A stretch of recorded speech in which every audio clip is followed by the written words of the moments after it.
E eu queria que você lembrasse disso. Investisse no seu processo de santificação e crescimento. E que você olhasse a sua vida para ver em que áreas você raciocina. Talvez os problemas que você esteja enfrentando é porque você está olhando para os problemas da perspectiva mundana. Padrões humanos, como as pessoas olham, como as pessoas resolvem. Nós somos diferentes, nós somos outro povo. Nós temos a mente de Cristo, que Deus nos deu através do Espírito Santo. Amém? Queridos, nós vamos abrir a palavra de Deus na primeira carta de Paulo aos Coríntios, no capítulo 2, e nós vamos do verso 13 até o capítulo 3, verso 4. 1 Coríntios, capítulo 2, do verso 13 até o capítulo 3, verso 4. Ouçamos a leitura da palavra de Deus. Disso também falamos, não em palavras ensinadas pela sabedoria humana, mas ensinadas pelo Espírito, conferindo coisas espirituais com espirituais. Ora, a pessoa natural não aceita as coisas do Espírito de Deus porque eles são loucura, e não pode entendê-las porque elas se discernem espiritualmente. Porém, a pessoa espiritual julga todas as coisas, mas ela não é julgada por ninguém. Pois quem conheceu a mente do Senhor para que o possa instruir? Nós, porém, temos a mente de Cristo.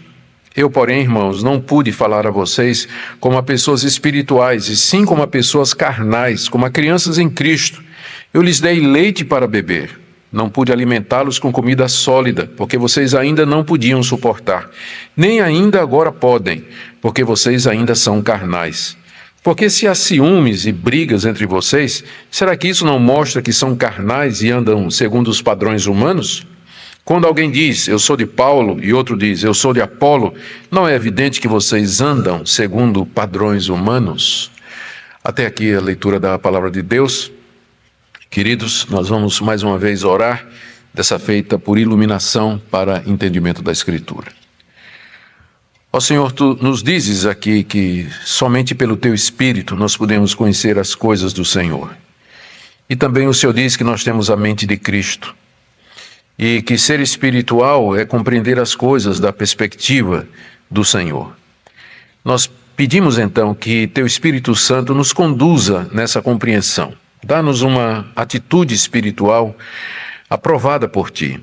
Dá-nos, ó Deus, um coração aberto para aprender a Tua palavra e estar dispostos a fazer aquilo que ela nos ensina. Nós pedimos que nessa noite o Senhor fale ao coração. Que o Senhor me dê graça para expor a Tua palavra e também graça ao coração dos que ouvem, de maneira que Tu sejas glorificado e Teu povo seja edificado, confortado, instruído, tudo de acordo com a necessidade de cada um. Oramos também por aqueles que nos acompanham pela internet, que o Senhor abençoe a vida de cada um deles, onde quer que estejam. Em nome de Jesus. Amém. Queridos, nós chegamos no ponto aqui da primeira parte da carta, capítulos de 1 a 4, em que Paulo confronta o verdadeiro problema que estava por detrás das divisões na igreja de Corinto. E é aquilo que ele vai chamar de carnalidade. Ele menciona esse termo, carnal, várias vezes na passagem que nós acabamos de ler, e ele aponta isso como sendo a razão de todos os problemas que ele está tratando aqui nessa primeira parte da carta. Mas para chegar aqui, Paulo fez um longo caminho, que eu vou tentar resumir apenas para que a gente siga o fio da meada. Ele disse que tinha tomado conhecimento das divisões que havia na igreja, a formação de partidos em torno de celebridades que faziam parte da história recente da igreja, Pedro, Paulo e Apolo, e tinha um outro grupo de Cristo. Isso a gente vai sempre, estou dizendo, a gente vai chegar a hora que vai falar dele. Ele disse então que comparar pregadores e formar grupos em torno deles era um reflexo da sabedoria humana e não da sabedoria de Cristo, que é a cruz do Calvário. Os sábios e os entendidos da época, a elite da época é que valorizava a retórica, a eloquência, sabedoria de palavras, demonstração de erudição, comparavam escolas filosóficas, tinham o seu filósofo predileto, o seu orador predileto, seu sofista predileto, mas não era assim na igreja. Na igreja, o que predomina é a sabedoria de Deus, Cristo crucificado. Não tem glória para homem, não tem espaço para glorificarmos homens e darmos aos homens um destaque que pertence somente a Jesus Cristo. Paulo faz isso no capítulo 1, do verso 18 a 25. Depois ele faz um arrazoado com os coríntios a partir de uma análise da natureza da membresia deles. Paulo diz assim: olhem para vocês. Quantos de vocês são de nobre nascimento, são sábios segundo o mundo, são ricos e poderosos e que têm alguma influência? E Paulo queria que os coríntios percebessem o óbvio, que a igreja cristã no primeiro século era feita exatamente daquela categoria de pessoas que as elites desprezavam. Eram destituídos, humildes, não tinham força política, não tinham força econômica, poucos eram letrados, poucos eram de fato formados ou tinham uma educação superior naquela época, e Deus os havia escolhido exatamente por isso, para mostrar que ele não se impressiona com as conquistas humanas e com o progresso humano, porque Deus conhece os corações, Deus sabe que o coração do homem é mau continuamente. Ele pode ser erudito, ele pode ser capaz, pode ser de nobre nascimento, pode ter uma série de predicados, mas o mais importante eles não têm por si mesmo, que é o conhecimento de Deus e o reconhecimento da cruz do Calvário. Então, não fazia sentido aquelas divisões dentro da igreja. Depois, ainda nessa linha de argumentação, Paulo lembra para eles o tipo de pregação que Deus usou para iluminar o coração deles e tirá-los das trevas e trazê-los para a luz. Ele diz aí no capítulo 2, de 1 a 5, que quando esteve lá em Corinto, ele decidiu que iria pregar Cristo crucificado, e que ele não usaria os recursos que ele poderia usar em termos de eloquência, retórica e demonstração de conhecimento, sendo ele um dos homens mais cultos daquela época, formado em 3 culturas, escritos que impactaram o mundo até o dia de hoje. Os escritos de Paulo impactaram a sociedade ocidental, na verdade o mundo todo, muito mais do que os escritos dos filósofos daquela época, grandes filósofos. A influência deles é nada comparada com a influência dos escritos do apóstolo Paulo na formação das sociedades através dos séculos. Mas Paulo abriu mão de todo o seu conhecimento e ele pregou Cristo com simplicidade, em temor e tremor, para usar as próprias palavras dele, porque ele não queria que os coríntios tivessem uma fé baseada na pessoa de Paulo, no carisma de Paulo, mas que o foco fosse a pessoa de Cristo Jesus. Depois Paulo argumenta, mostrando que a verdadeira sabedoria que Deus, embora ele esteja falando o tempo todo, que ele é contra a sabedoria de palavras, mas ele tinha uma sabedoria para pregar. E essa sabedoria ele falava somente para os maduros, para os espirituais, que era o conhecimento da cruz e suas implicações. E esta sabedoria, ela só pode ser reconhecida através do Espírito Santo. Esse é o ponto dele no capítulo 2, de 6 a 12, que foi o que a gente viu na segunda-feira passada. Deus nos deu o seu Espírito Santo, porque é o Espírito Santo que conhece os mistérios de Deus, as profundezas de Deus, para usar a expressão de Paulo aqui. E Deus nos deu esse Espírito exatamente para que a gente conheça aquilo que Deus nos dá gratuitamente, que é o Evangelho, que é o Evangelho de Cristo. Agora nós vamos ver mais um ponto, que é onde Paulo fala o que é o verdadeiro espiritual. O verdadeiro espiritual é aquele que entende a cruz e suas implicações. Esse ponto é muito importante porque a igreja de Corinto achava que era uma igreja espiritual. Já já a gente vai chegar lá. Eles achavam que eram espirituais. Paulo então vai dar uma definição do que é de fato ser espiritual. E ele faz isso expondo a postura das pessoas diante da mensagem da cruz, que ele categoriza em 3. Ele vai falar do homem natural, que não tem como, ele não compreende as coisas do Espírito de Deus. Depois ele vai falar do espiritual, que é aquele que tem o Espírito e que entende as coisas de Deus, e vai chamar os coríntios de nenhum nem outro, vai chamar de carnais. Ou seja, eles eram crentes, mas pensavam como pessoas do mundo. Por isso eles não entendiam a cruz e as suas implicações, e por isso eles exaltavam homens. Porque é assim que o mundo funciona, é assim que as pessoas no mundo fazem. Então, eles eram crentes. Paulo não está dizendo que eles não eram. No início, não são. No início da carta, Paulo, inclusive, se dirige a ele dizendo a igreja de Deus que está em Corinto. aos que foram chamados, queridos de Deus Pai. Eles eram crentes, mas pensavam como as pessoas do mundo pensam ao formar aqueles partidos em torno das celebridades que eles conheciam, que era o que eles faziam quando não eram cristãos.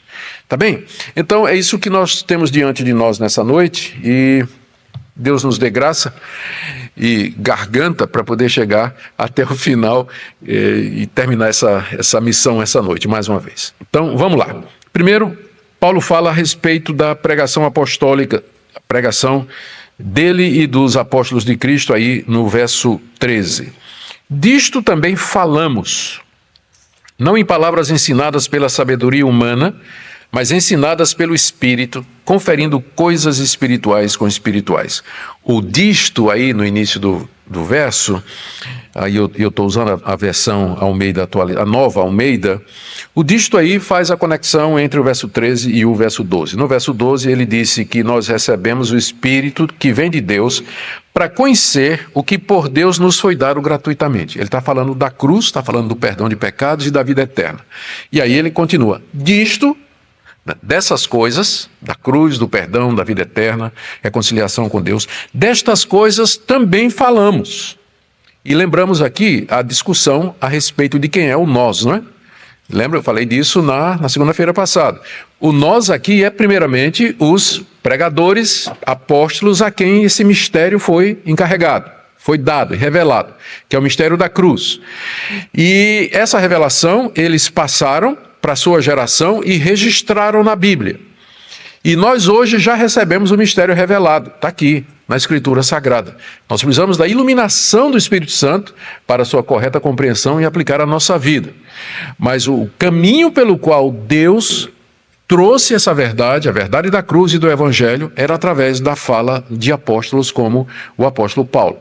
E ele diz, né, que dessas coisas nós falamos, que ele fazia isso não em palavras ensinadas pela sabedoria humana. Sabedoria humana não tinha palavras para explicar o mistério de Deus, que é Cristo, o caminho da salvação.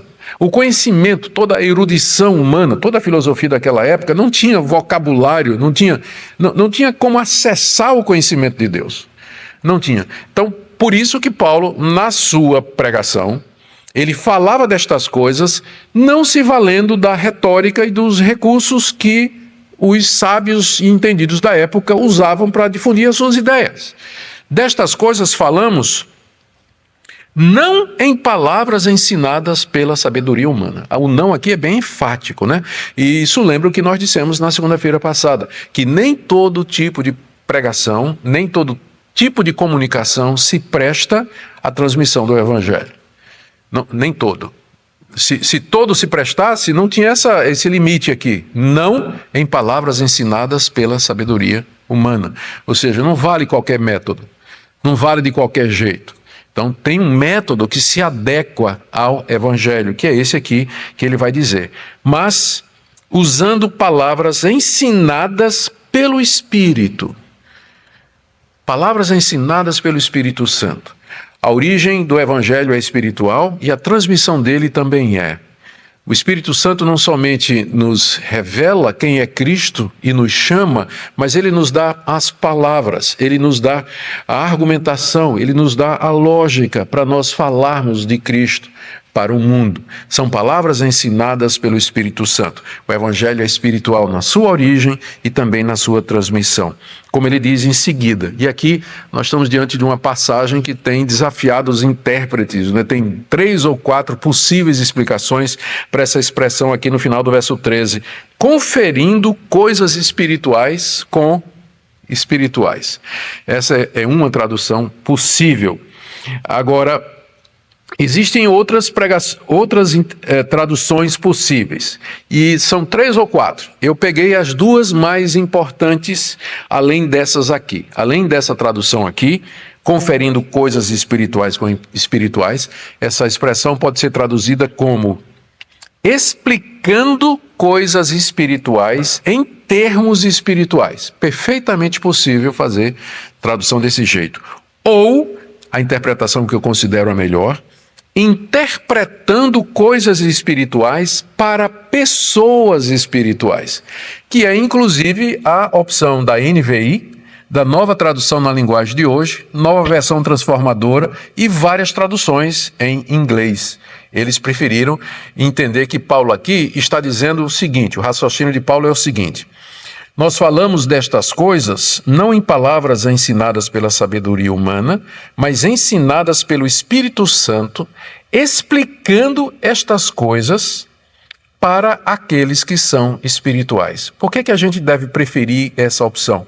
Porque é o que ele já disse no início do bloco, capítulo 2, verso 6.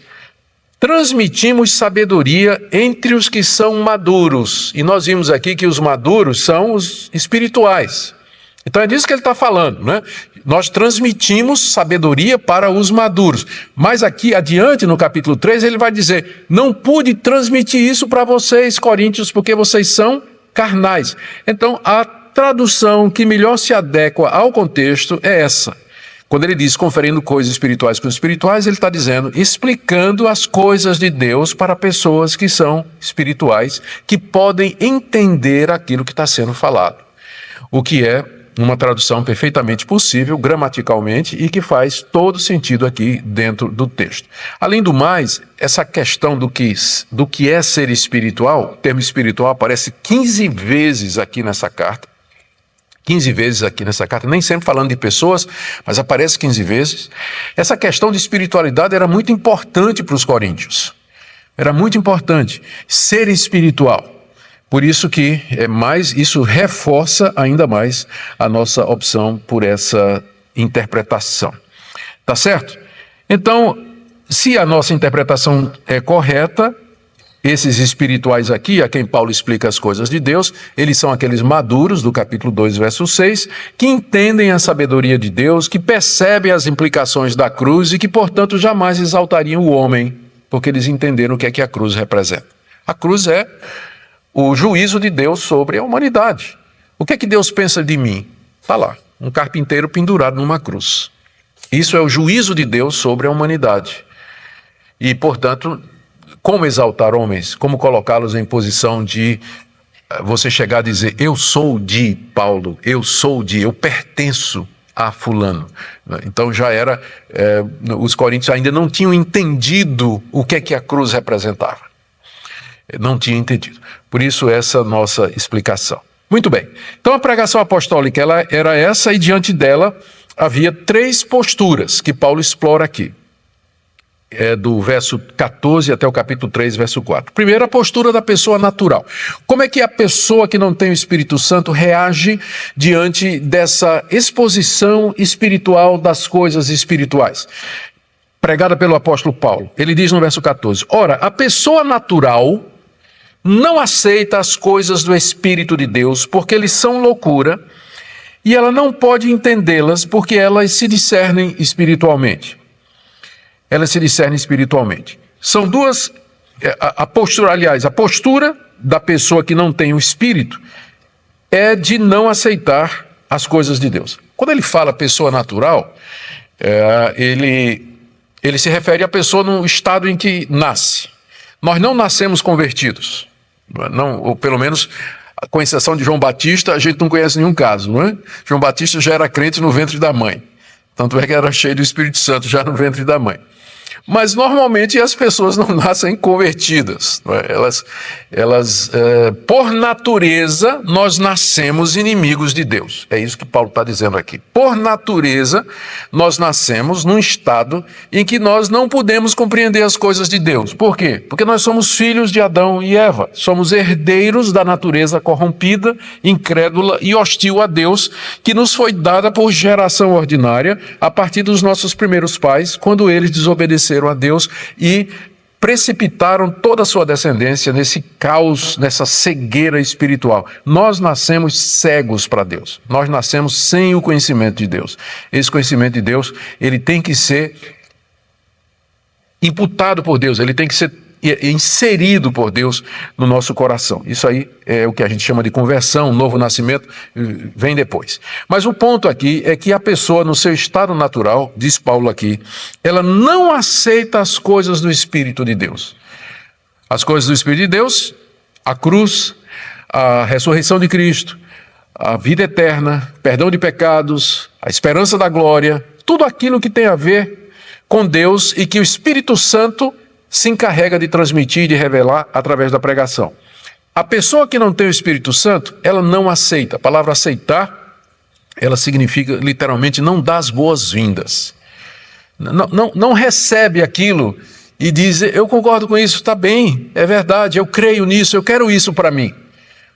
Então, por natureza, nós somos inimigos de Deus. Nós não queremos as coisas de Deus. O homem natural, ele não aceita as coisas que provêm da parte de Deus. E há duas razões que Paulo coloca aqui para isso, no verso 14. A primeira é, por que lhes são loucura? Para o homem do mundo que não tem o Espírito Santo, que não é convertido, o evangelho é loucura. Quando ele tenta entender, ele vai chegar à conclusão de que isso aí não pode ser verdade, né? Primeiro, a existência de Deus. Segundo, um Deus tão cruel que mata o filho para salvar um monte de gente pecadora. Terceiro, por que a minha salvação tem que ser feita por outra pessoa? Eu sou uma pessoa justa, sou uma pessoa reta, não sou tão ruim. Tem gente pior do que eu. Então eu cumpro os meus deveres, eu sou bom marido, sou boa esposa, eu cumpro as minhas obrigações, pago os meus impostos. Por que eu preciso de um salvador? Ou seja, a pessoa parece loucura. A mensagem do evangelho para ela parece uma coisa absurda. Que Deus tenha se revelado através de Jesus de Nazaré como sendo aquele por quem vem a salvação, isso não cabe na cabeça do descrente. Não cabe. Ele pode dizer que ele vai dizer que crê em Deus. Muita gente vai dizer que crê em Jesus Cristo. Nosso país é um país que foi catolicizado. Só se você for aprofundar a discussão e você chegar a esse ponto de inquirir se a pessoa de fato entende, compreende a necessidade e de todo o coração abraça, recebe essa doutrina de Cristo pendurado na cruz como sendo a sabedoria de Deus, você vai chegar no ponto em que você vai perceber que a pessoa vai dizer, não, isso aí não faz sentido, né? Não é isso que nós queremos. Bom, então a primeira razão é que porque parece loucura. A segunda razão que Paulo dá aqui, pela qual o homem natural não aceita as coisas do Espírito de Deus, é porque ele não pode entendê-las. Existe primeiro um problema com a vontade, né? Ele não aceita, ele não quer. A vontade é a contrária. E tem um problema não com a inteligência, porque o descrente ele entende o evangelho, ele sabe o que é que a mensagem do evangelho é, mas é um problema epistemológico, um problema de compreensão que aceita. Ele não consegue perceber, não clica para ele, não junta os pontinhos, não fecha o evangelho. Ele não consegue compreender a natureza da cruz e o caminho da salvação. Porque estas coisas, veja aí no final do verso 14, se discernem espiritualmente. Ou seja, você só pode entender estas coisas mediante a ação do Espírito Santo. Então está aqui a primeira categoria de pessoas, que é a maior parte do mundo. Diante da pregação da cruz, da pregação do evangelho, essa pessoa não aceita. Ela não aceita porque parece loucura, e parece loucura porque ela não pode entender. E não entende porque, para entender, precisa do Espírito Santo, porque são coisas que se discernem espiritualmente. Isso aqui tem um impacto muito grande para nós, no que diz respeito à missão da igreja, evangelização e apologética, e também ativismo cristão nas redes sociais. Às vezes eu vejo os cristãos batendo boca nas redes sociais com descrentes, não é? Sem perceber que não está falando de igual para... São dois níveis diferentes, são duas visões de mundo completamente diferentes. E que elas não podem se sobrepor, não conseguem se sobrepor. Então, às vezes o crente está perdendo tempo nas redes sociais, batendo boca com a ativista de ideologias bem contrárias à palavra de Deus, né, falando e discutindo, não vai levar absolutamente a nada. Isso não quer dizer que nós não podemos argumentar com os descrentes a respeito das coisas de Deus. Nós podemos falar das evidências da existência de Deus, das provas da veracidade da Bíblia, de toda a confirmação histórica que a gente tem para os evangelhos, que de fato existiu Jesus de Nazaré. Nós podemos apelar para a consciência dele, você sabe que você faz coisas erradas. Podemos apelar para as emoções dele, você sabe que você é uma pessoa que não tem paz, você vive em busca de alguma coisa. A gente pode usar todo esse tipo de argumentação.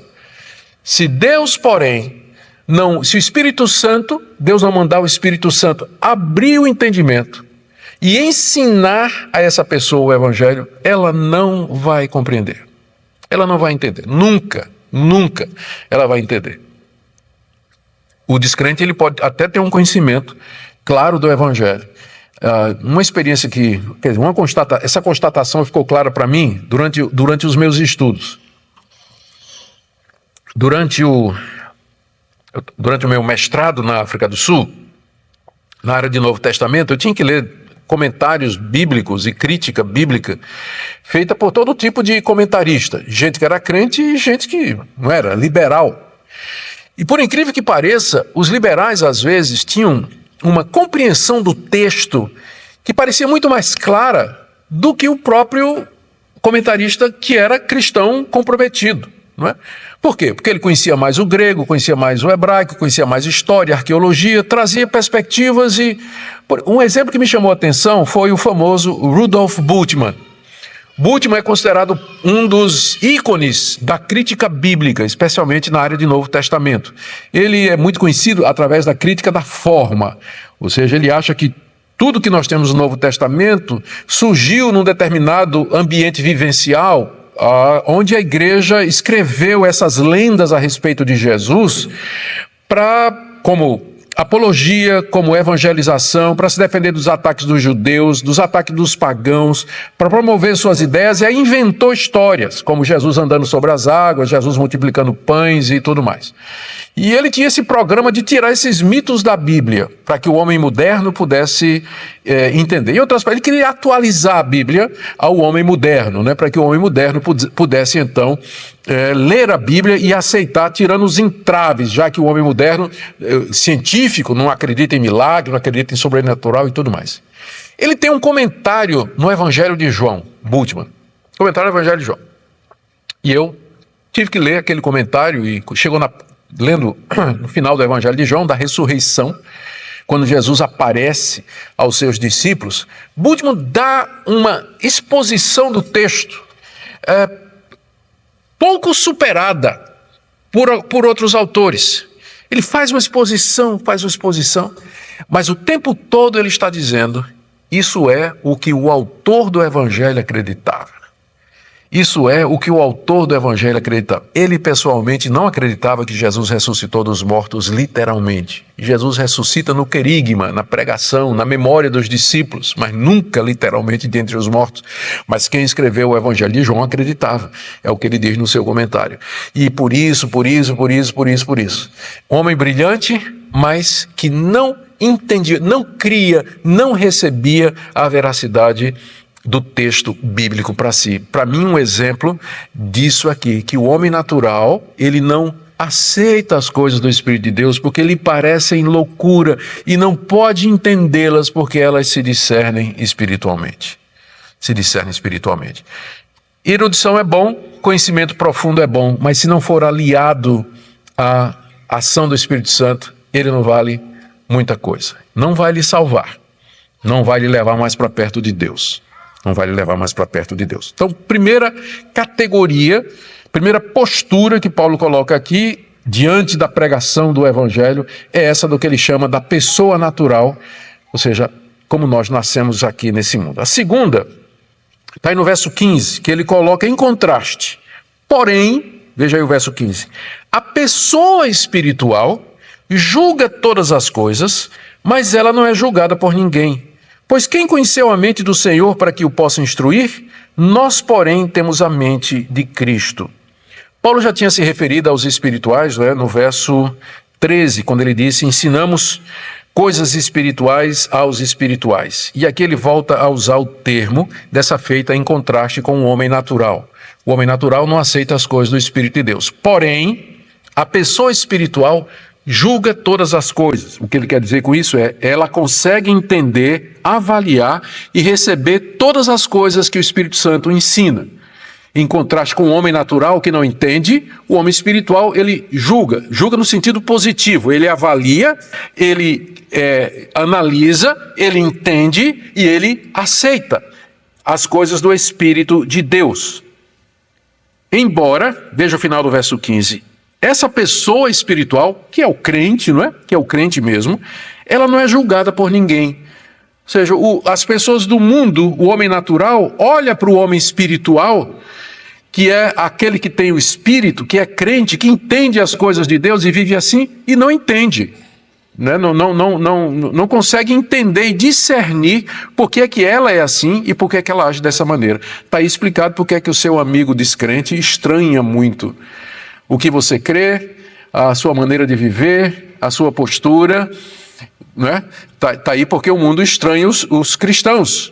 Porque enquanto que nós podemos avaliar, discernir as coisas do Espírito de Deus, o homem natural, ele não faz isso, ele não consegue, portanto ele também não consegue entender a postura, a crença, as práticas do verdadeiro cristão. Aí chama de fundamentalista, vai chamar de retrógrado, vai chamar de, sei lá, né? Quantos adjetivos aí têm sido usados para se referir ao evangelho simples e puro, onde as pessoas querem apenas viver o evangelho de Cristo Jesus. A razão pela qual nós podemos, em contraste com o homem natural, conhecer as coisas de Deus, é que nós temos o Espírito Santo. E Paulo diz assim, ele coloca isso no verso 16 da seguinte maneira. Ele faz aqui uma citação do profeta Isaías. Eu vou ler a citação está em Isaías 40, verso 13. Isaías pergunta, quem guiou o Espírito do Senhor, ou como seu conselheiro o ensinou? Quem guiou o Espírito do Senhor? Que ser humano deu conselhos ao Espírito Santo? Ou quem foi o conselheiro do Espírito Santo para ensinar o Espírito Santo? Paulo resume essa citação da seguinte maneira, verso 16. Pois, quem conheceu a mente do Senhor? Note que lá em Isaías, a pergunta é, quem conhece o Espírito do Senhor e o guia e o ensina?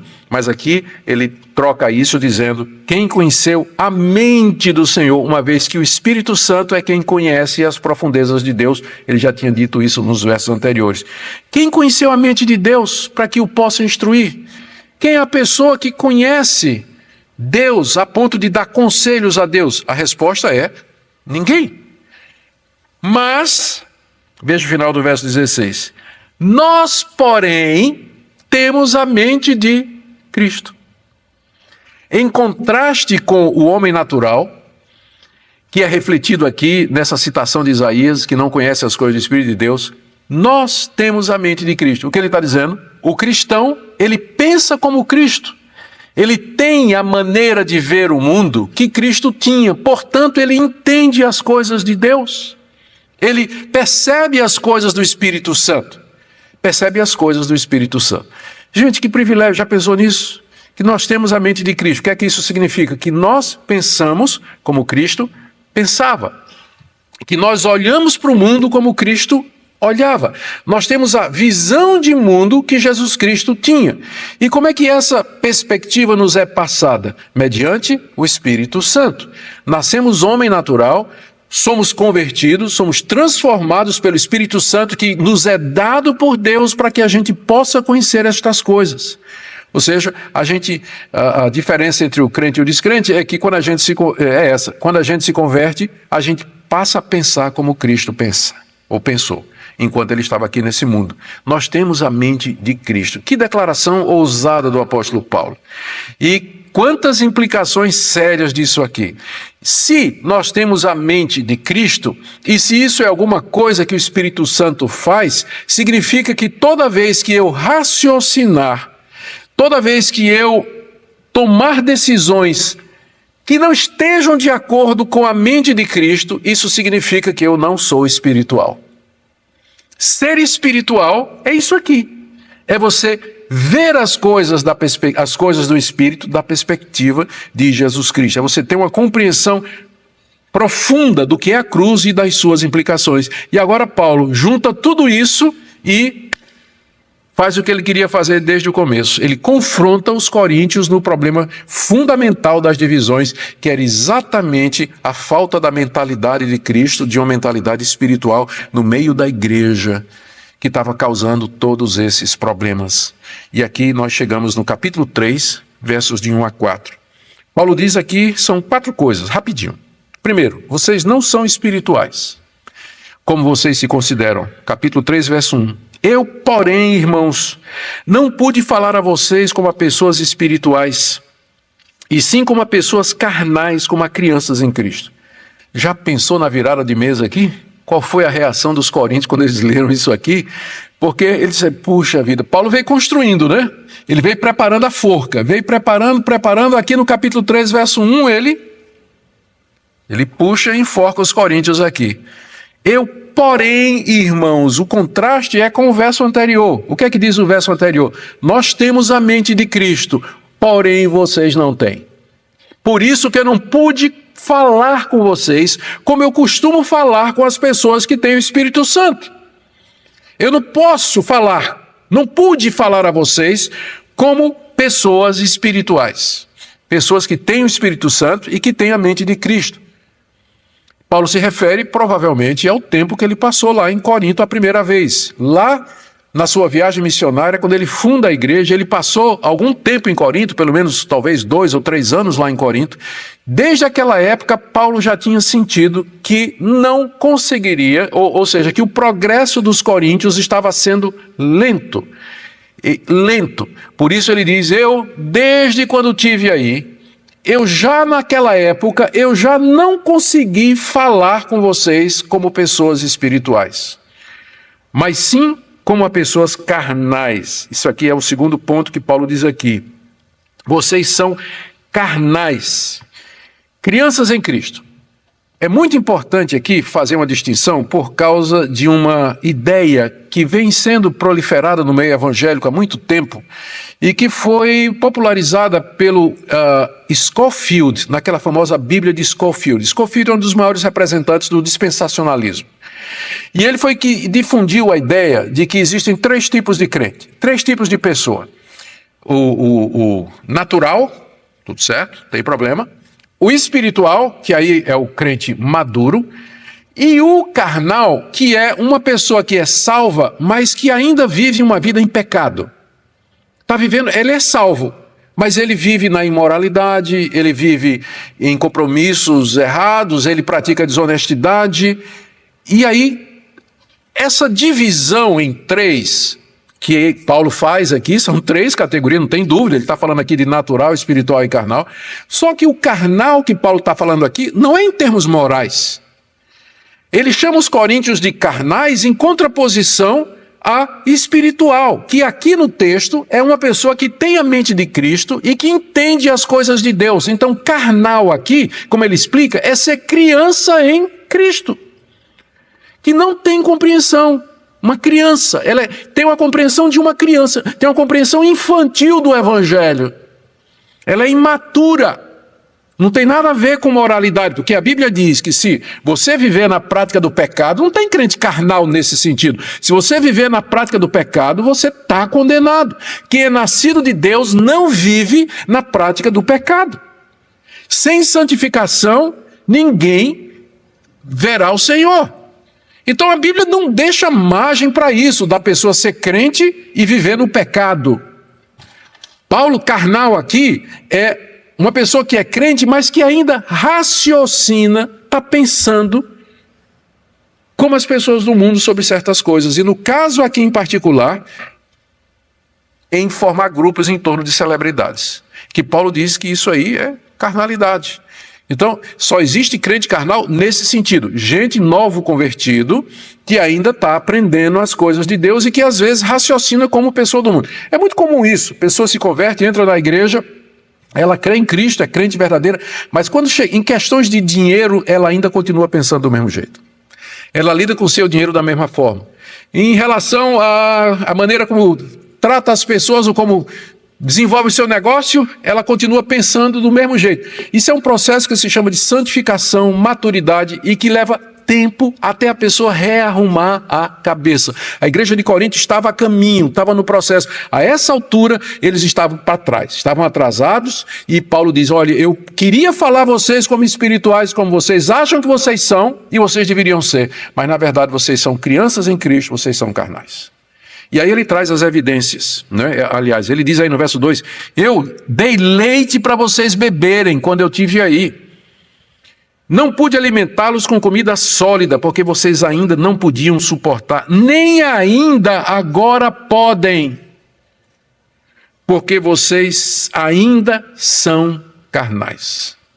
Ou seja, é um problema crônico daquela igreja, uma igreja que realmente não amadureceu, não percebeu as implicações da cruz de Cristo. Não é de estranhar, agora nós chegamos na raiz do problema. Lembra que desde o início dessa série eu disse que essa é a igreja mais complicada do Novo Testamento? É uma igreja onde tinha problema de divisão, culto à personalidade, igreja com problemas de disciplina, problema de imoralidade, problema no culto, problema com os dons espirituais, problema teológico, tinha gente que negava a ressurreição. Qual a raiz disso tudo? Chegamos nela.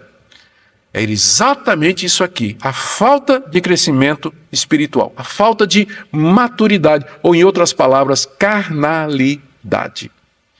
Era por isso que aquela igreja era tão complicada. E é claro, essa é a razão porque igrejas são complicadas. Boa parte dos problemas que nós temos nas igrejas é exatamente por conta disso aqui. Por conta disso aqui. As evidências que Paulo diz, então, né? Paulo diz, olha, vocês são carnais. Os coríntios podem dizer assim, por aí. Como aí, Paulo? Nós somos espirituais, nós temos todas as manifestações do Espírito Santo aqui. Nós temos línguas durante o culto, pessoas falando em línguas, isso é do Espírito Santo. Nós temos pessoas profetizando durante o Espírito Santo, durante o culto, isso é do Espírito Santo. Nós temos pessoas que fazem sinais e prodígios, têm visões e revelações, isso é do Espírito Santo. Por que você está dizendo que a gente é carnal? O problema todo é que a igreja de Corinto tinha construído uma ideia do que era ser espiritual que estava associada à manifestação dos dons. Mas Paulo não pode considerá-los como espirituais porque manifestações extraordinárias não garantem espiritualidade. Eu já mencionei da última vez, Judas fez todos os sinais e prodígios que todos os apóstolos fizeram. E Jesus disse que no dia do juízo muitas pessoas vão chegar dizendo assim, Senhor, em teu nome expulsamos demônios, fizemos milagres e curamos as pessoas, e Jesus vai dizer, nunca vos conheci, apartai-vos de mim, vós que praticais a iniquidade. Então, é uma concepção errada, infelizmente muito popular hoje, associar espiritualidade com manifestações. Os dons espirituais, eles não são evidência, nem de salvação às vezes, como é o caso de Judas, mas são ferramentas que Deus deu para a edificação da igreja, não são indicadores de espiritualidade. Se fosse, Paulo não teria dito o que disse para a igreja de Corinto, vocês são carnais, apesar de ter todas essas manifestações aí. E ele dá as duas evidências. Verso 3. Porque se há ciúmes e briga entre vocês, será que isso não mostra que vocês são carnais e andam segundo os padrões humanos? Ele está se referindo àquele espírito faccioso que havia na igreja de Corinto, que os coríntios brigavam por tudo e por qualquer coisa. Então Paulo diz, isso aí é uma prova. E a briga particular que ele está se referindo agora, vem logo em seguida, no verso 4. Quando alguém diz, eu sou de Paulo, e outro diz, eu sou de Apolo, não é evidente que vocês andam segundo padrões humanos, ou seja, padrões carnais? Voltamos à questão dos grupos, né? Como eu disse, capítulos 1, 2, 3 e 4 é sobre as divisões, é sobre a formação de grupos. Paulo aqui volta a tratar do assunto. Vocês são carnais porque quando vocês dizem eu sou de Apolo, eu sou de Pedro, eu sou de Paulo, vocês estão procedendo segundo os padrões humanos, porque são as pessoas que não conhecem a Deus, que se dedicam, que se consagram, que se entregam sem reservas a líderes e celebridades e consideram aquelas pessoas como fosse seu Deus a ponto de dizer assim, eu sou de fulano. Então vocês são, no fundo, carnais. Queridos, aqui eu quero concluir. Aqui eu quero concluir dizendo o seguinte. Em seguida, depois desse verso aqui, a partir do verso 5, Paulo vai entrar em mais um argumento. O que ele vai dizer, ele vai mostrar o que é que os pregadores na verdade são diante de Deus e como eles deveriam ser tratados em vez de ser cultuados como celebridade. Ele vai falar isso a partir do verso 5. Nós vamos tratar disso semana que vem, se Deus permitir. Mas eu fecho aqui com algumas aplicações para nós. Essa passagem ela é devastadora em vários sentidos. Primeiro, com relação à natureza da pregação bíblica. A pregação trata das coisas de Deus que nos foram reveladas pelo Espírito Santo e que estão contidas na Escritura. Não estou falando aqui de revelação especial, particular, tudo aqui é a revelação pública. O que Deus queria nos revelar, revelou, e o mistério já foi desvendado e está registrado aqui na Bíblia. Não estamos falando aqui de uma sociedade secreta, gnóstica, que tem mistérios que são dados aos iluminados. Não, todo o mistério de Deus já foi revelado, está aqui na Bíblia, precisamos do Espírito Santo para compreender. É isso o ponto aqui. A pregação bíblica, a tarefa dela é falar das coisas de Deus. É ensinar essas coisas, como Paulo diz, conferindo coisa espiritual com coisa espiritual. É isso que é o nosso chamado, e esse é o nosso método. E é algo que não pode ser feito pelos padrões humanos. Nós dependemos do Espírito Santo, precisamos do Espírito Santo para compreender o Evangelho e para transmiti-lo. A natureza espiritual do Evangelho e da sua transmissão é alguma coisa que precisa ser urgentemente resgatada, porque nós estamos misturando metodologia humana, a gente está trazendo recursos de todo tipo, com o objetivo de alguma forma de interessar os nossos ouvintes, chamar a atenção deles, mover as emoções deles, e esquecemos a pureza da pregação, a simplicidade, o poder da palavra. Sabe por que fazem isso? Porque não creem no poder da palavra. O Evangelho não precisa desses recursos adicionais para fazer efeito no coração. Prega a palavra com simplicidade, ensina o Evangelho, e você vai ver como o Espírito Santo usa isso no coração das pessoas. Não precisa muita coisa não. Precisa muita coisa não. Segundo, essa passagem também ensina que sem a revelação do Espírito Santo, as pessoas nunca poderão compreender o sentido da cruz e as suas implicações, porque é algo completamente avesso e hostil à mente natural. Por isso, mais uma vez, os pregadores e os membros da igreja, todos os crentes, nós precisamos depender do Espírito Santo para entender as coisas de Deus e para transmitir. E essa implicação aqui, que é muito importante da passagem, com respeito à definição do que é ser espiritual. Todo mundo quer ser espiritual, todo mundo deseja ser cheio do Espírito Santo. Qual a principal coisa de ser espiritual, ou qual a principal atuação do Espírito de Deus? Eu sei que muitas pessoas vão responder em termos de manifestações extraordinárias. Eu quero dizer que eu creio que Deus é poderoso, creio que Deus age, que Deus faz o que Ele deseja. Eu apenas questiono se a prioridade sobre essas manifestações é bíblica. É isso que eu questiono. Porque o que eu vejo em passagens como essa é Paulo estabelecendo a prioridade da compreensão da mente de Cristo sobre as outras coisas. Essa é a principal obra do Espírito Santo, me dá um entendimento das coisas de Deus. Saber as coisas de Deus, compreendê-las, recebê-las no meu coração e aí transmiti-las de uma forma que glorifica a Deus, sem chamar a atenção para a minha pessoa, para o meu carisma ou qualquer outra coisa que eu seja ou tenha. É esse o ponto. O Espírito Santo glorifica a Cristo e não ao pregador, e não a celebridade qualquer. Ele glorifica a Jesus Cristo. É isso que a gente tem que entender. Esse é o Evangelho, na sua simplicidade e na sua pureza. E nós devíamos recebê-lo assim, mantê-lo assim e transmiti-lo dessa forma. Amém? Por último, o desejo é óbvio que o que Paulo queria dos coríntios é que eles tivessem crescido. E isso nos alerta para a necessidade, e primeiro para o reconhecimento de que crescimento na fé é alguma coisa que se faz progressivamente.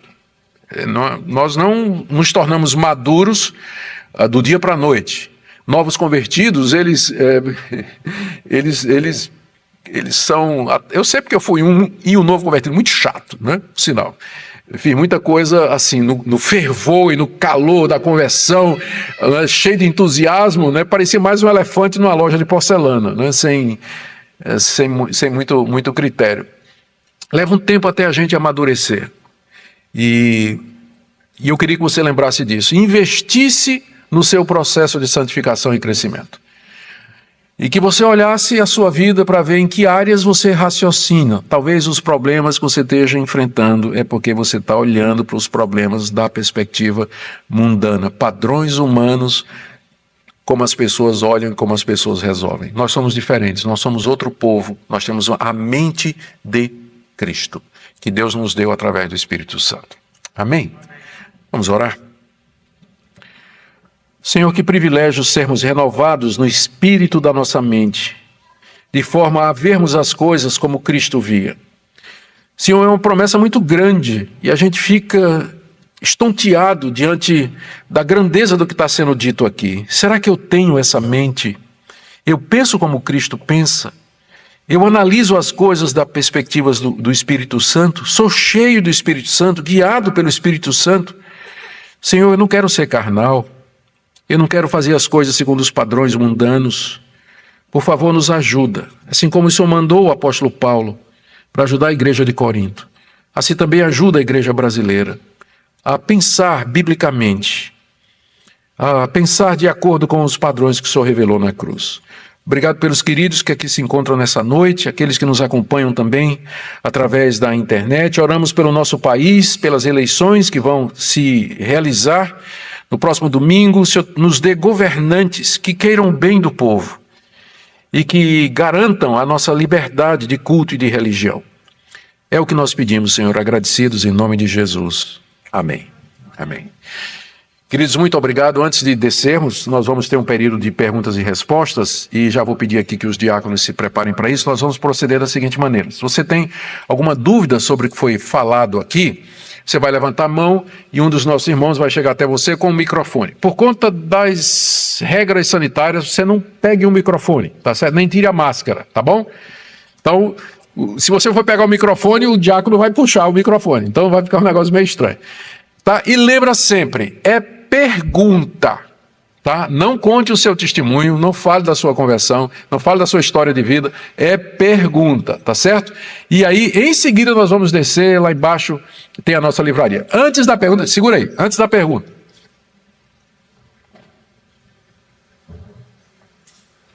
Pediram para fazer a divulgação aqui, para vocês.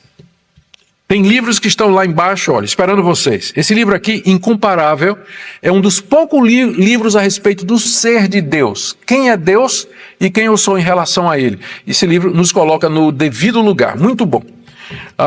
Esse é meu comentário no livro de Jonas, A Compaixão de Deus. Uma exposição do livro de Jonas para os que têm interesse em conhecer. Aqui é um livro de Paulo Júnior. Ainda temos alguns do nosso congresso. Paulo Júnior teve aqui. Foi uma bênção no nosso congresso, já vou falar do próximo também. Ainda restam alguns livros do Paulo Júnior, O Perfil do Verdadeiro Cristão. Um livro sobre louvor e adoração, do Keith e Christine Getty, é um casal que está crescendo nessa área e que vem produzindo hinos e cânticos espirituais maravilhosos. O pastor Luciano de vez em quando canta aqui alguma música desse pessoal. O título é Cante. E por último, para as mulheres... Pode ser para os homens também. Mulher, sua verdadeira feminilidade, design divino.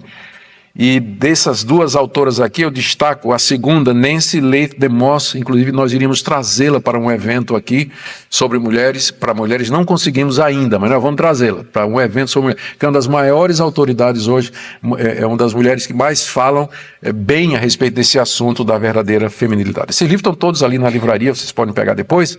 Vamos lá para a nossa pergunta, por favor. Graça e paz a todos. Reverendo, por esses dias, o mundo cristão foi impactado com uma pregação liberal, progressista, afirmando que as escrituras, a Bíblia, precisava ser reescrita porque era insuficiente.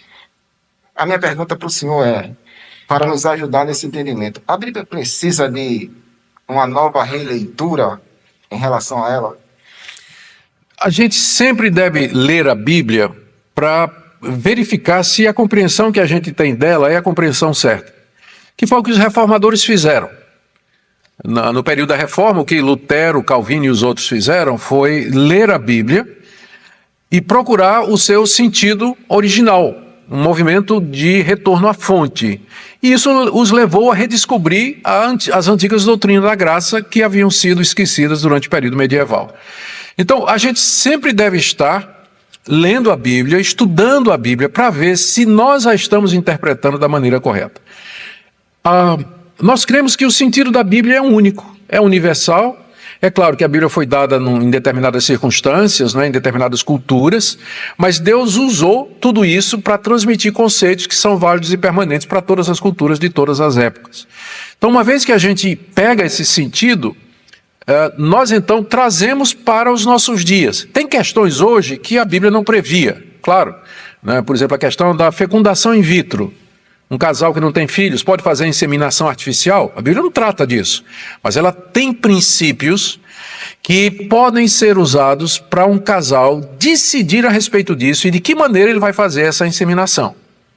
Então, há princípios bíblicos a respeito disso. Então, num certo sentido, a Bíblia é sempre muito atual. O que a gente precisa é conhecer o seu significado. Por exemplo, como nós fazemos aqui, esse exercício que a gente faz toda segunda-feira é um exercício de interpretação. O que é que Paulo está dizendo? Por que é que ele está dizendo? A quem ele está dizendo? E como é que isso impacta a minha vida hoje? Então, essa é a dinâmica. Agora, você querer dizer o seguinte, a Bíblia disse coisas que hoje não fazem mais sentido, e aí você incluir, como a questão do homossexualismo, por exemplo, não é que tudo que a Bíblia diz sobre homoafetividade faz parte daquela época, era uma visão equivocada e tudo mais, que hoje o mundo pensa diferente, e, portanto a gente tem que fazer uma espécie de releitura da Bíblia e tudo mais, não faz sentido, né? Não faz, porque é um problema. Quando a Bíblia trata dessas questões, ela não trata baseada em cultura, ela trata baseada em teologia. Trata baseada no ser de Deus. Por que é um homem e uma mulher? Porque foi assim que Deus os criou. Não tem nada de cultura. Tem macho e fêmea em todas as culturas. É assim que a raça humana se reproduz, é assim que ela cresce. Esse é o padrão binário, heterossexual, estabelecido por Deus. Não é questão de cultura. Pode haver culturas que sejam rígidas, não é? Demais, não é? Ou de menos. No tempo do apóstolo Paulo, a cultura era muito aberta para as manifestações homoafetivas, não é?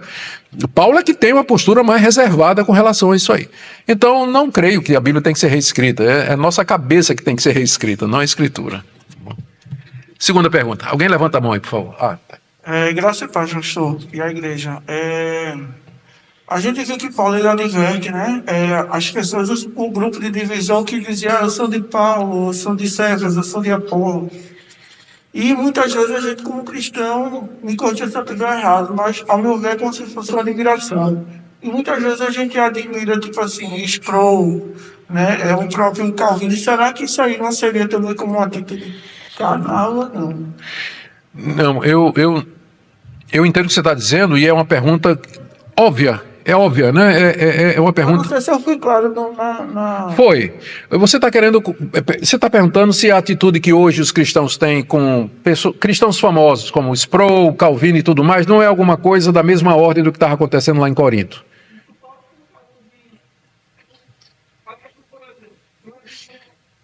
Eu vou deixar você tirar sua máscara, porque não. Eu admiro muito Sproul, então Sim. talvez por eu admirar, por identificar, será que não seria como se fosse uma atitude carnal? Não. A gente gostar de um determinado pregador e gostar dos escritos de um determinado teólogo, eu creio que isso é saudável. O problema é quando você começa a comparar e dizer, eu sou de Sproul, dizer assim, eu sou dele. A minha lealdade é a ele. E você esquece que Sproul é um servo, ele é falho, e que tem outras pessoas que Deus usa além do Sproul. Então não faz mal a gente se beneficiar com o que esses homens escrevem. E a gente tem que ler bastante, né? Ler outras coisas também. Mas tem alguns com que a gente se identifica mais. Eu também gosto muito do Sproul.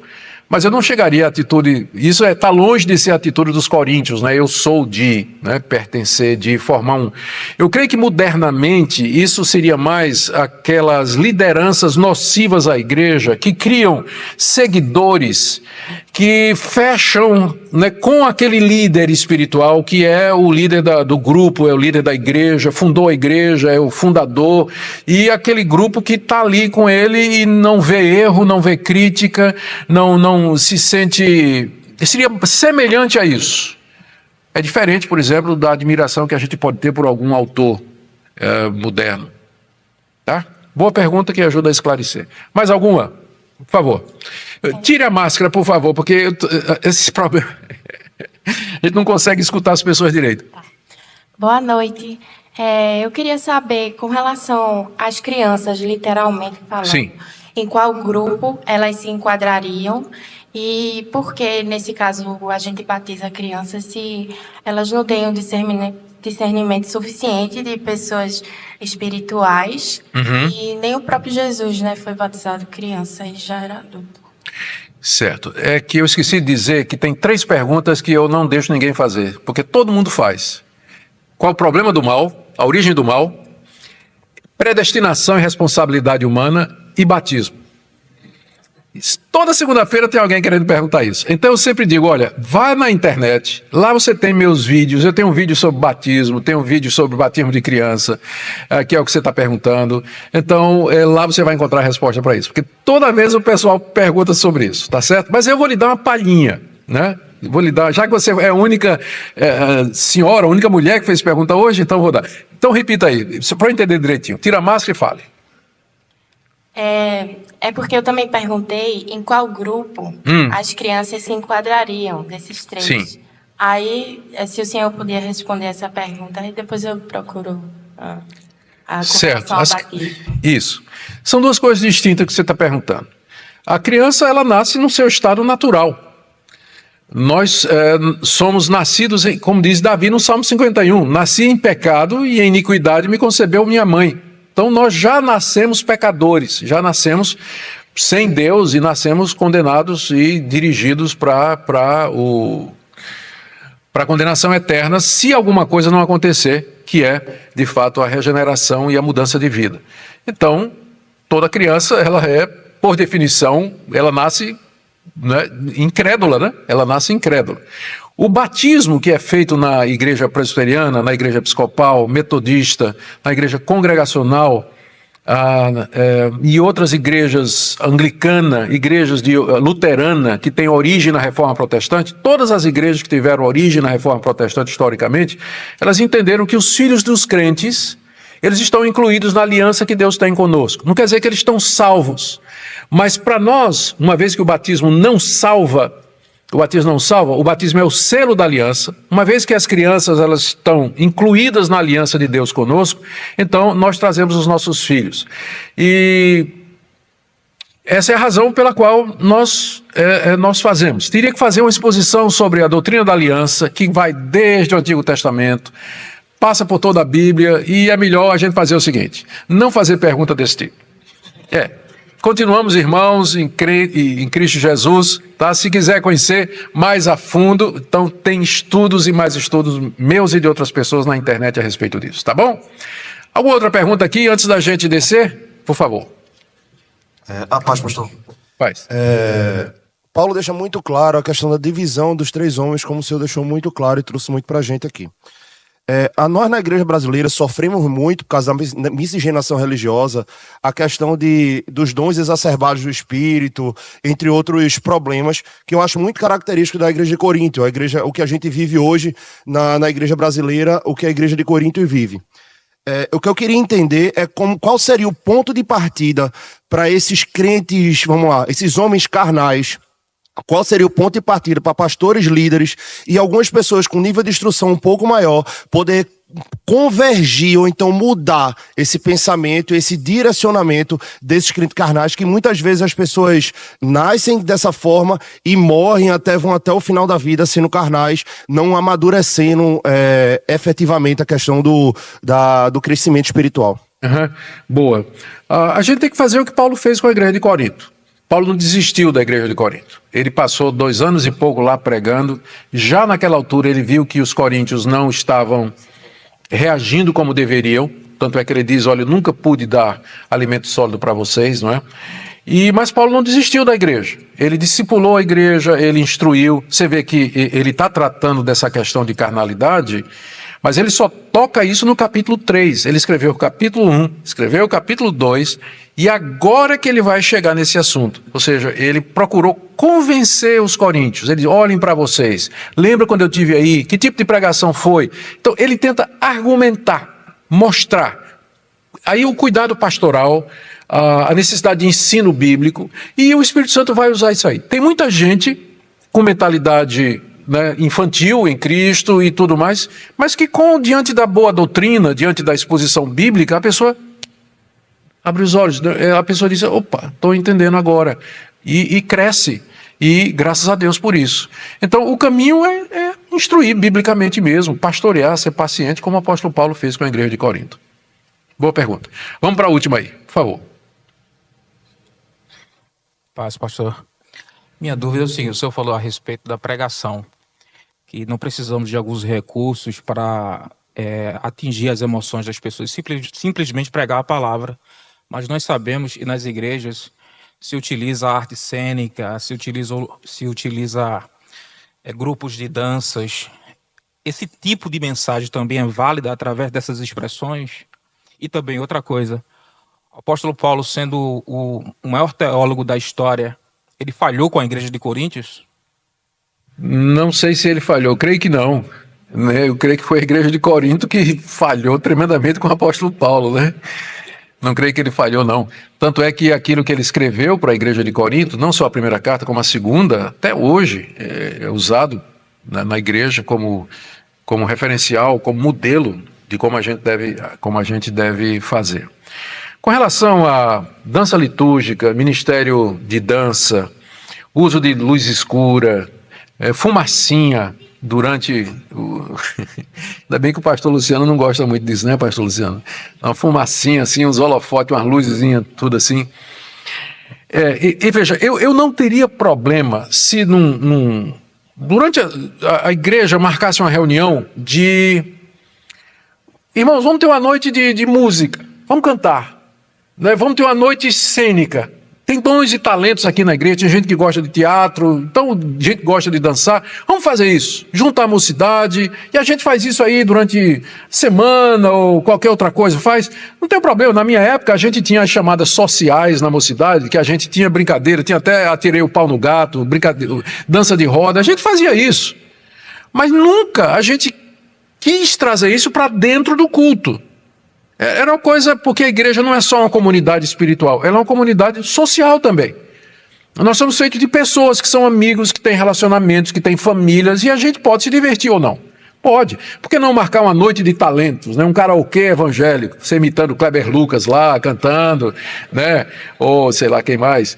Então eu não tenho dificuldade com isso. A igreja tem um grupo de teatro onde convida a igreja toda. Sábado à noite nós vamos ter a encenação da história do bom samaritano. Aí prepara e tudo mais, e os jovens vão. Eu não tenho problema com isso. O problema é quando isso entra para substituir a pregação. Aí não. Aí não dá, não vai contrário de tudo que a gente está escutando aqui. Não vai, aí não dá, não substitui a pregação. Chama atenção, coreografia, chama atenção para a pessoa. Se está mal vestido, todo mundo vai ver. Se está bem vestido, todo mundo vai ver também.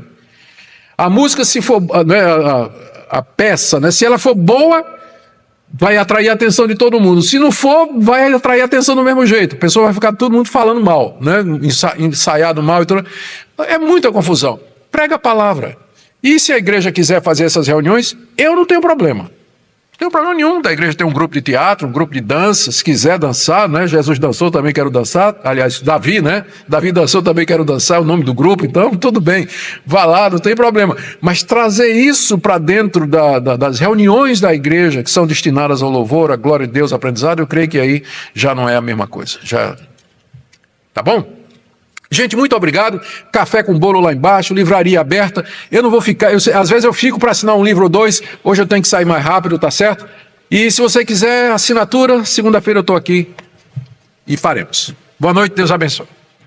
Baixe nossos conteúdos gratuitamente. Acesse o canal pelo link na descrição.